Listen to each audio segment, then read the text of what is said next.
सर्व राष्ट्रप्रेमी नागरिकांना माझा राष्ट्रनिष्ठ जय भीम व सर्वांना प्रजासत्ताक दिनाच्या हार्दिक शुभेच्छा। बंधू आणि भगिनींनो, प्रजासत्ताक दिनाचं माझं पहिलं वंदन, माझं पहिलं अभिवादन, माझा पहिला प्रणाम तुम्हा सर्वांच्या वतीने मी बाबासाहेबांना सादर करणार आहे। माझ्या या दोन ओळी बाबासाहेबांच्या चरणी अर्पण। सूर्याहुनी निष्पक्ष तू, आईहुनी निस्वार्थी। सूर्याहुनी निष्पक्ष तू, आईहुनी निस्वार्थी, जगाला माणुसकी उमगली तुझ्या घटनेपरी। 26 जानेवारी 1950 रोजी समता, न्याय, स्वातंत्र्य आणि विश्वबंधुत्वावर आधारित समाजाची स्थापना करणारे 26 जानेवारी 1950 रोजी भारताला लोकशाहीचा महामंत्र देणारे 26 जानेवारी 1950 रोजी सर्व भारतवासियांना समान न्याय अधिकार बहाल करणारे व 26 जानेवारी 1950 रोजी अशोक चक्रांकित महान विश्वविजयी तिरंगा ध्वज राष्ट्राला समर्पित करणारे राष्ट्रविधाते, महामानव, क्रांतीसूर्य, प्रज्ञासूर्य, विश्वभूषण, विश्वरत्न, मानवतेचे परीस, लोकशाहीचे प्रणेते, भारतीय घटनेचे शिल्पकार, बोधिसत्व, भारतरत्न, परमपूज्य डॉक्टर बाबासाहेब आंबेडकरांना विनम्र अभिवादन। प्रजासत्ताक दिनाचा इतिहास हे माझे मनोगत, माझे विचार मी आपल्यासमोर सादर करणार आहे ते हिंदी या राष्ट्रभाषेतून। प्रजासत्ताक दिनाचा इतिहास अर्थात गणतंत्र दिवस का इतिहास। सारे जहां से अच्छा हिंदुस्तान हमारा हमारा, सारे जहां से अच्छा। हम बुलबुले हैं इसकी, ये गुलसिता हमारा हमारा, सारे जहां से अच्छा। सारे जहां से अच्छा भारत देश हमारा, सारे जहां से अच्छा भारत देश हमारा। हम बुलबुले हैं इसकी, ये गुलसिता हमारा। सारे जहां से अच्छा, सारी दुनिया में सबसे अच्छा, सारे विश्व में सबसे प्यारा न्यारा, ऐसा भारत बनाने का सपना हमने देखा था 15 अगस्त 1947 आज़ादी के बाद। एक आदर्श राष्ट्र का सपना हमने देखा था 15 अगस्त 1947 स्वतंत्रता के बाद। लेकिन एक आदर्श राष्ट्र सिर्फ आदर्श कल्पनाओं से निर्माण नहीं होता। एक आदर्श राष्ट्र सिर्फ सुंदर सपनों में साकार नहीं होता। आदर्श राष्ट्र के निर्माण के लिए आदर्श स्तंभों के निर्माण की आवश्यकता होती है, और दो ऐसे प्रमुख स्तंभ हैं जिन पर एक आदर्श राष्ट्र की नींव निर्भर होती है। वो दो प्रमुख स्तंभ हैं, एक आदर्श सामाजिक व्यवस्था और दूसरा एक आदर्श राजनीतिक या आदर्श प्रशासनिक व्यवस्था। An ideal society and an ideal government are the two major pillars in building of an ideal nation. जिस राष्ट्र का समाज आदर्श हो वो राष्ट्र एक आदर्श राष्ट्र कहलाता है, और जिस राष्ट्र का प्रशासन आदर्श हो, सरकार आदर्श हो, गवर्नमेंट आदर्श हो, वही राष्ट्र एक आदर्श राष्ट्र कहलाता है। और 15 अगस्त 1947 आज़ादी के बाद इन दो प्रमुख स्तंभों की नींव रखने की सबसे बड़ी चुनौती हमारे सामने थी, और इस दिशा में हमने अपना पहला कदम आदर्श सामाजिक व्यवस्था की ओर बढ़ाया। जैसे ही हमने अपना कदम आदर्श सामाजिक व्यवस्था की ओर बढ़ाया तो हमारे सामने अतीत की एक ऐसी सामाजिक व्यवस्था का इतिहास था जिसका रूप ऐसा भयानक और विदारक था, ऐसा भयानक और विदारक था मानो अमावस की काली रात।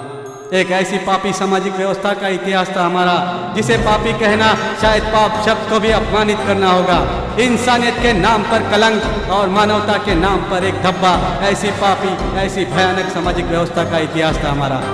एक ऐसी सामाजिक व्यवस्था जहां इंसान की पहचान, इंसान का परिचय, इंसान की औकात उसके कुल से, उसके जन्म से, उसके गोत्र, उसके खानदान से तय होती थी, न कि उसके अच्छे या बुरेपन से। ऐसी पापी सामाजिक व्यवस्था को बदलकर हमें एक ऐसा सिद्धांत लागू करना था जहां इंसान की योग्यता उसके गुणों से तय होगी, ना कि उसकी जात और धर्म से। लेकिन ये काम इतना आसान नहीं था। भस्मासुर से भी भयंकर उस पापी सामाजिक व्यवस्था को बदलना किसी सामान्य मनुष्य के बस की बात नहीं थी। और कहते हैं किसी भी महाभयंकर शत्रु का सर्वनाश करने के लिए जरूरत पड़ती है किसी महाअस्त्र की, और उस महाअस्त्र का पुरस्कार करने वाले किसी महामानव की। और जिस महामानव ने हमें ये महाअस्त्र प्रदान किया, उस महामानव का नाम था भीमराव रामजी अंबेडकर। भीमराव रामजी अंबेडकर, डॉक्टर बाबा साहब अंबेडकर।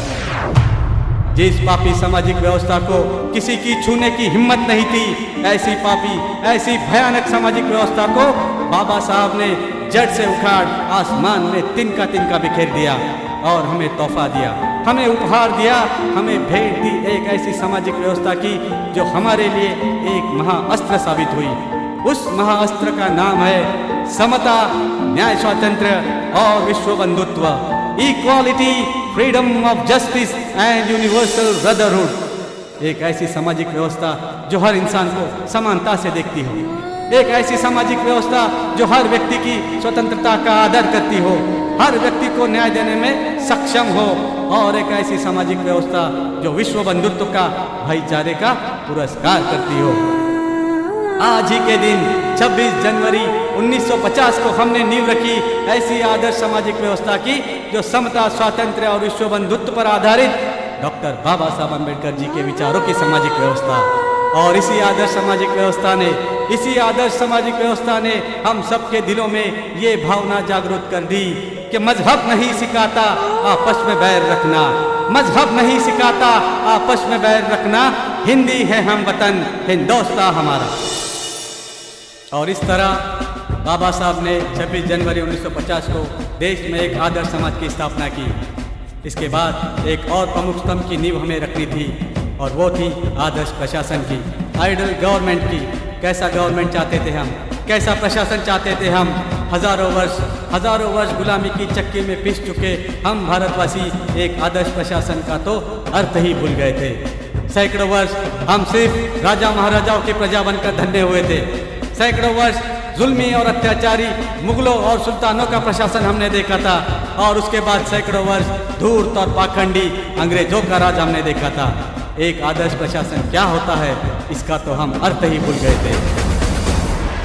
और तब एक और महामंत्र का दान बाबा साहब ने हमें दिया।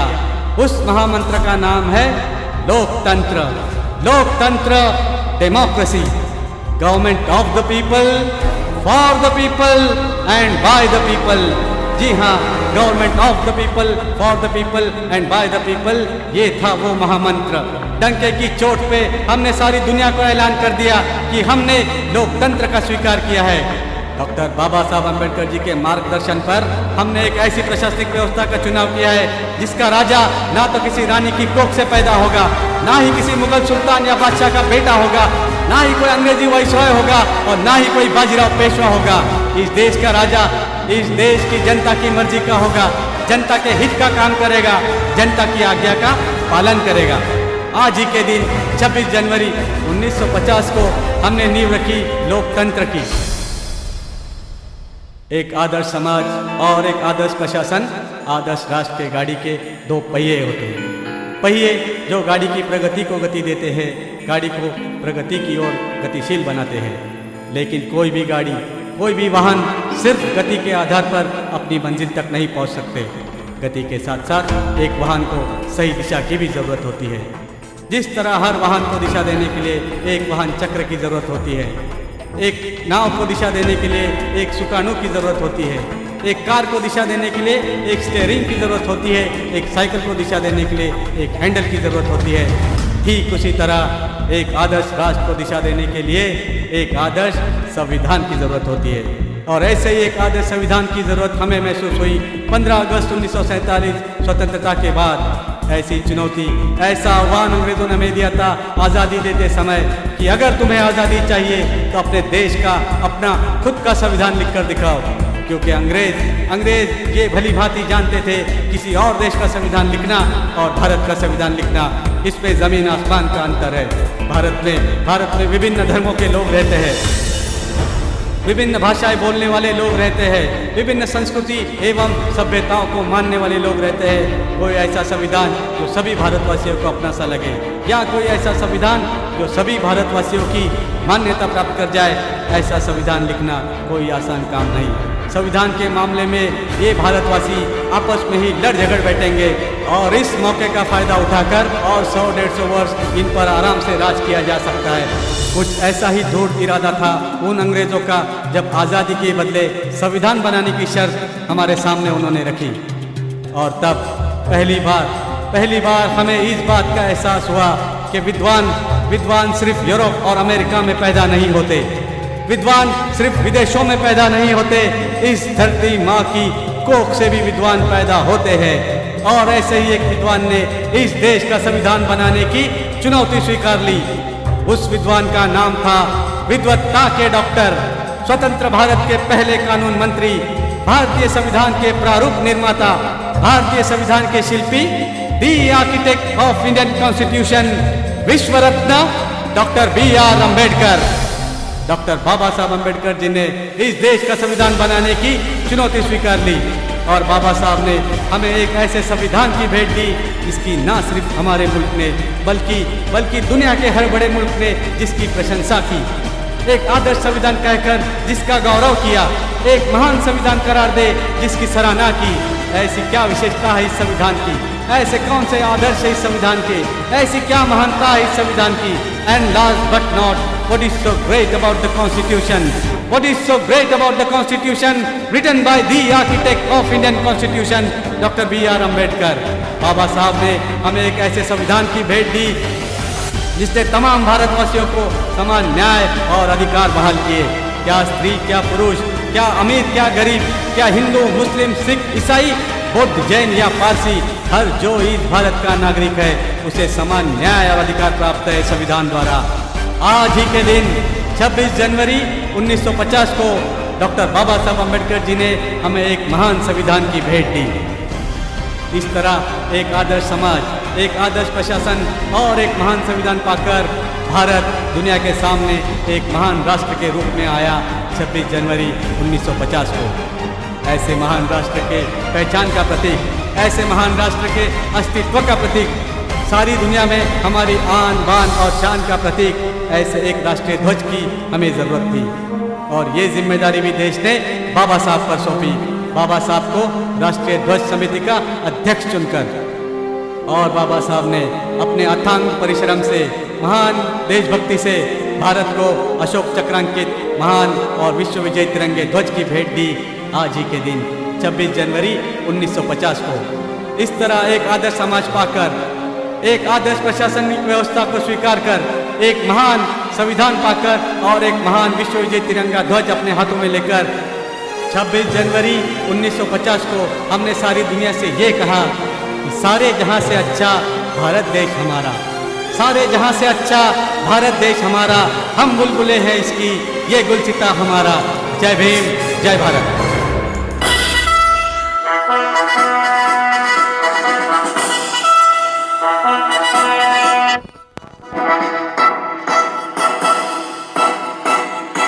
सारे जहां से अच्छा हिंदुस्तान हमारा, हमारा सारे जहां से अच्छा हिंदुस्तान हमारा, हम बुलबुले हैं इसकी, ये गुलसिता हमारा, हमारा सारे जहां से अच्छा हिंदुस्तान हमारा, हम बुलबुलें हैं इसकी, ये गुलसिता हमारा, हमारा सारे जहां से अच्छा।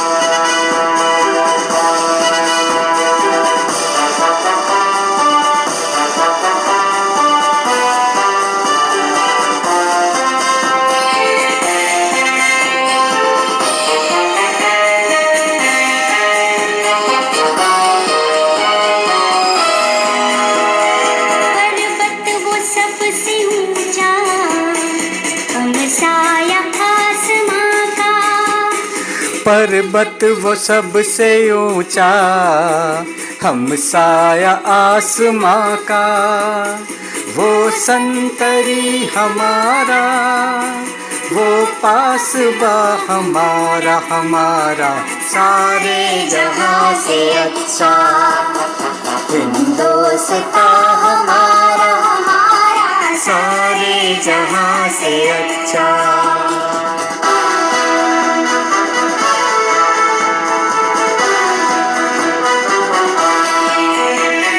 गोदी में खेलती है जिसकी हजारों नदियाँ, गोदी में खेलती है इसकी हजारों नदियाँ, गुलशन है जिसके दम से रक्षे जिना हमारा हमारा सारे जहां से अच्छा हिंदुस्तां हमारा हमारा सारे जहां से अच्छा।